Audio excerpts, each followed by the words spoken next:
vous êtes sur FMR, radio numéro 1 à Valencia.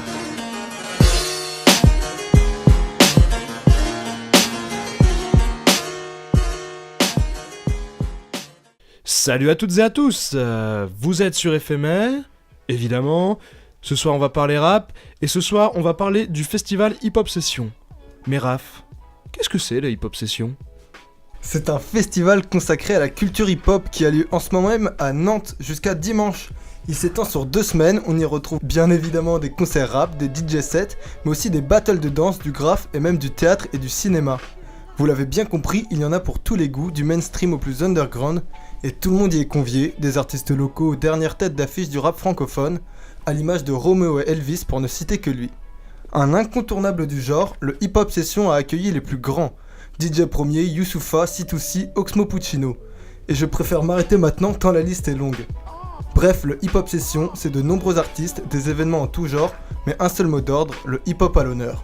Et pour en discuter avec nous, on a l'honneur d'accueillir Johan de chez Pickup Productions, responsable communication du festival. Salut Johan. Salut Johan. Salut, alors je suis chargé de communication.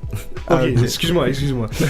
On a une grande question tout d'abord, est-ce que j'ai bien présenté le Hip Hop Session ? Ouais, carrément, t'as parlé de la pluridisciplinarité du festival, donc ouais, ça passe aussi bien par des concerts que des battles de danse, du théâtre, des concerts, des événements qu'on appelle le knowledge, qui sont des conférences, des tables rondes autour de multiples sujets du hip-hop au sens large. Du coup, ouais, c'était plutôt pas mal. D'accord, il manque rien du coup. Non, ça va. Cool. Donc d'où ça vient les Hip Hop Session ? Qu'est-ce qui a motivé le projet ? C'est notre première question. D'où ça vient ?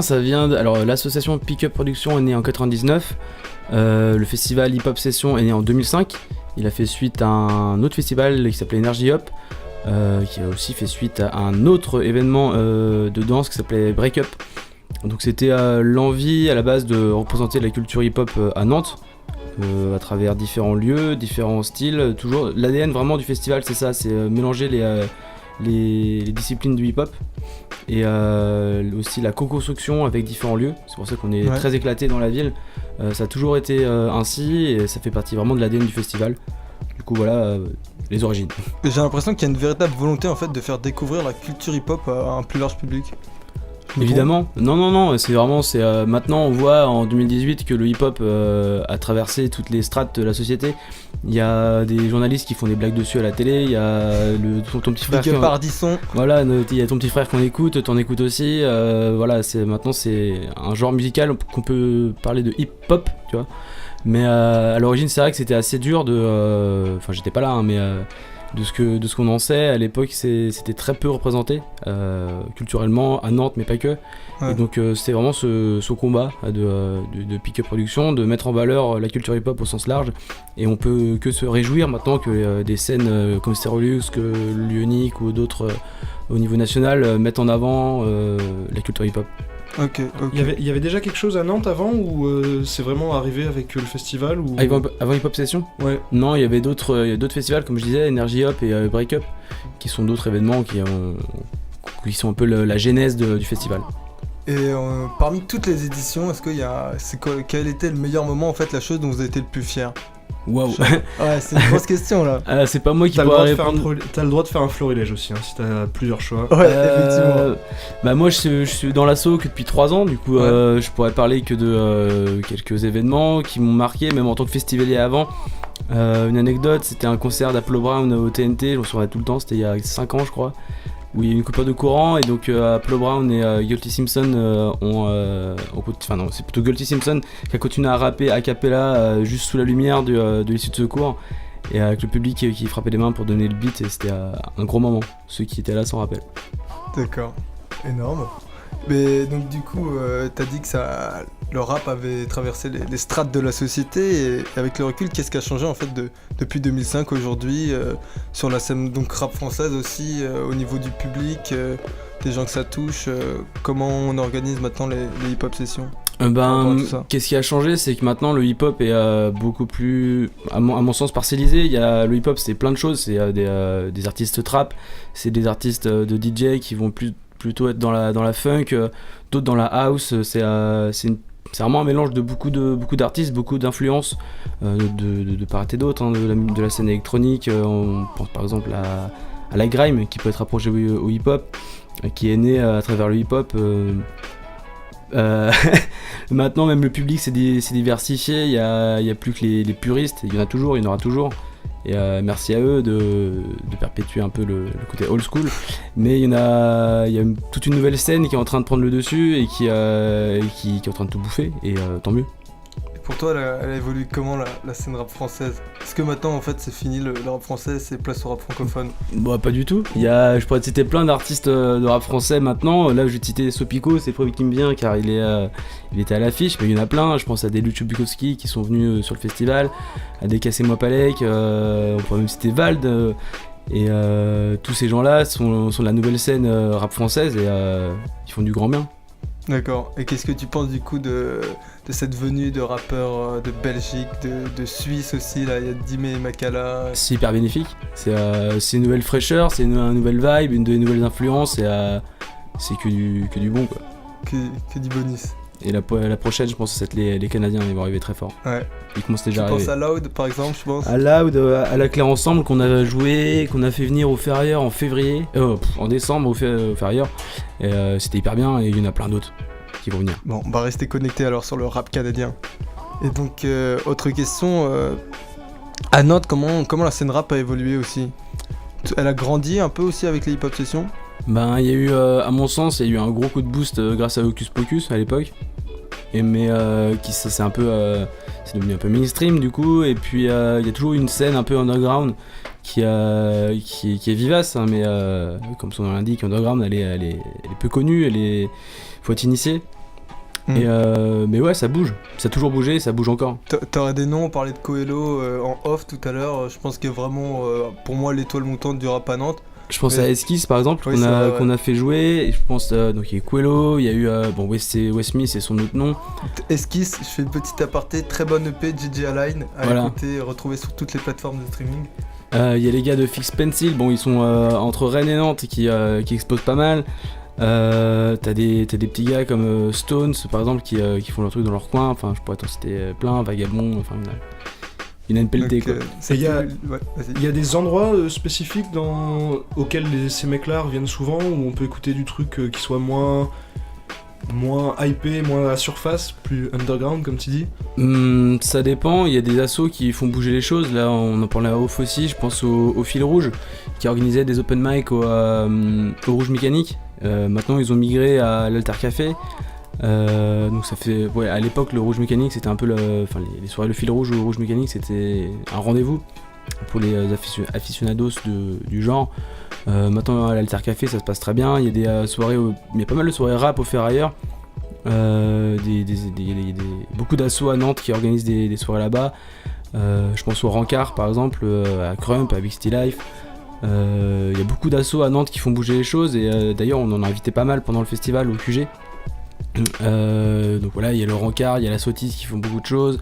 Dans les concerts, il y a HDN et 1.5 qui sont vraiment centrés sur la danse et qui font beaucoup de choses autour de la house music, enfin de la danse house. 2LC qui font aussi bien du rap que du beatbox, que des ateliers d'écriture. Il y a beaucoup de choses à Nantes dans le hip-hop et il y en aura toujours. Ok, très cool. Et donc tout à l'heure on parlait de l'image donc populaire du rap, donc visiblement vous avez touché plus de gens, et comment ça s'est ressenti pour le hip-hop session? C'est-à-dire beaucoup plus de personnes qui, avec la popularité montante du rap, des gens de tous les âges. Il y a toujours eu des gens de tous les âges, il y a juste à aller au Battle Obsession pour voir qu'il y a aussi bien des gamins que des parents ou même des plus vieux qui viennent et qui kiffent vraiment. Donc ça là-dessus ça évolue toujours, enfin c'est toujours comme ça et tant mieux. Pour nous c'est hyper bien d'attirer aussi bien des jeunes, enfin des très jeunes et des personnes plus âgées. Très jeunes, t'entends quoi par très jeunes? Des enfants. Ah ouais, ok. Voilà, on a des spectacles jeunes publics qui sont proposés tous les ans. Cette année c'était à Stérolux et au TNT, donc en salle maxi, du coup c'était hyper bien. Donc voilà, après au niveau de la fréquentation, ça augmente tous les ans aussi.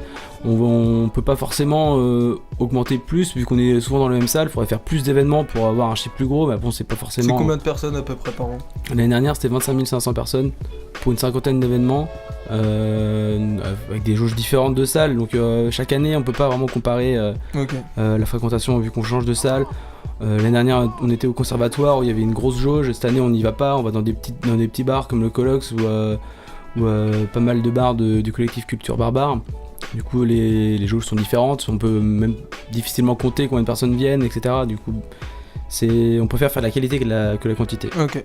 Bah, pour autant, 25 000 personnes, c'est déjà, Ouais, c'est déjà pas mal. un super bon score. Ce qui est donc, pas mal, ce qui est très bien aussi. Ouais, Bah ouais, pour 2-3 semaines, c'est cool. ouais, carrément. ok, ça affiche souvent complet. Ouais, on est souvent complet. Après, il reste des places, mais ouais, généralement, ça marche bien. Donc, dépêchez-vous de prendre vos places pour les derniers événements à venir. Et donc on a parlé beaucoup des concerts, et donc effectivement il y a aussi plein d'activités autour, des ateliers, du théâtre. Alors j'ai noté de La Fontaine à Booba, il y a du cinéma, tu peux nous en parler aussi ? De La Fontaine à Booba, ouais, c'était la semaine dernière, c'était un spectacle de la compagnie Affable qui proposait vraiment une sorte de confrontation entre les rimes de La Fontaine et celles de Booba. Donc je n'y suis pas allé, j'ai pas pu, je dormais. Mais j'ai eu de très bons retours, ça a beaucoup plu, on a fait salle comble à Pollen pour un dimanche, du coup c'était très bien. Et pour ce qui est tu m'as parlé de quoi d'autre ? Bah des ateliers, il y a des ateliers de graphes il me semble, de danse.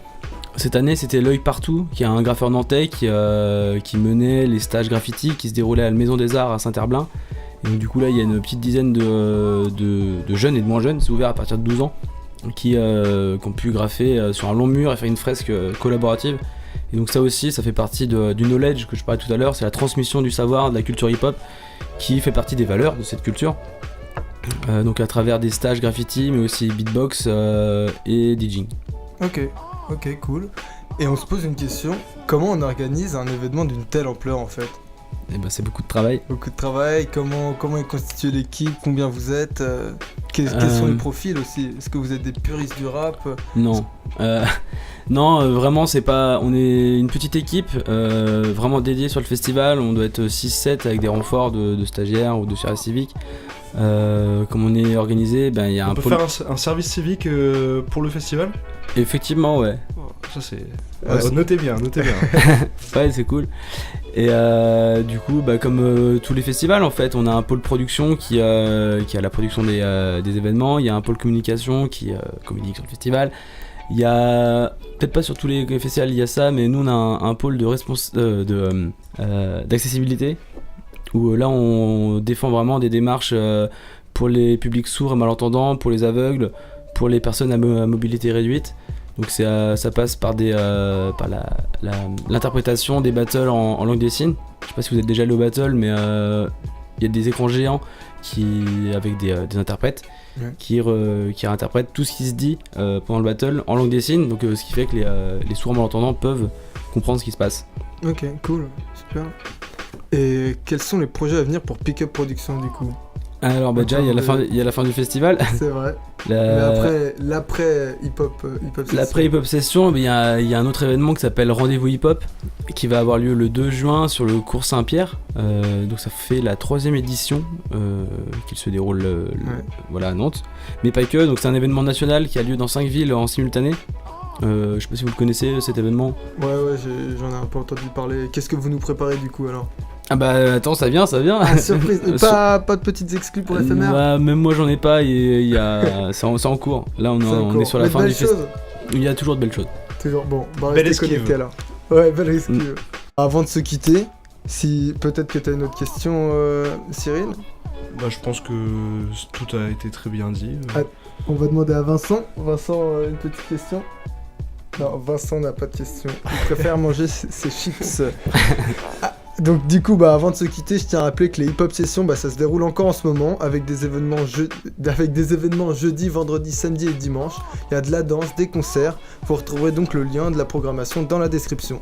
Donc avec à noter quand même jeudi soir au Ferrailleur à 20h30, Camplo, Danista et Rêverie. Danitza, ouais. Pardon. donc New York s'invite à Nantes. Aussi à noter, je vous donne rendez-vous pour une soirée Trap Life au Ferrailleur vendredi à 20h30. Donc C-Boy partagera la scène avec Diaz et Doc Brown, une grosse soirée rap. Et pour poursuivre la fête samedi soir, je vous donne rendez-vous à partir de minuit au Warehouse pour une soirée in the club avec au platine Miss Sizer, Dirty Sweet, First Mike et Sharkabe, ça se dit bien comme ça. Surcabe, ouais. Sharkabe, rien que ça, et Dime, Slimka et Makala au mic s'occuperont de faire le reste pour une soirée de feu. Et vous aurez pas d'excuses parce que ici, je sais que vous connaissez tous bien le chemin du warehouse. Ouais, c'est vrai. Une dernière chose à ajouter, Johan. Eh ben, venez nombreux. Et un morceau pour conclure cette émission. Un morceau, le premier qui me vient, c'est un morceau de Danitza qui s'appelle Remember Me. Ça, ce sera un avant-goût pour la soirée de Jeudi. Jeudi, autant pour moi, jeudi évidemment. soir. Il fallait qu'il y ait une boulette, voilà, c'est fait. Dépêchez-vous de prendre vos places, ça part très vite. C'était donc Remember Me de la très cool Danitza, le conseil de Johan. Vous pourrez la retrouver ce soir même au Ferrailleur à 20h30. Elle sera avec Camplo et Rêverie. Bah ouais, éphémère radio de l'instant. D'ici là, merci à tous de nous avoir écoutés. Merci surtout à Johan de s'être libéré pour venir nous voir en plein rush du festival. Merci, c'est très cool. Et on se retrouve bientôt sur Éphémère, comme d'habitude. Vous êtes sur Éphémère, radio numéro 1 à Valencia.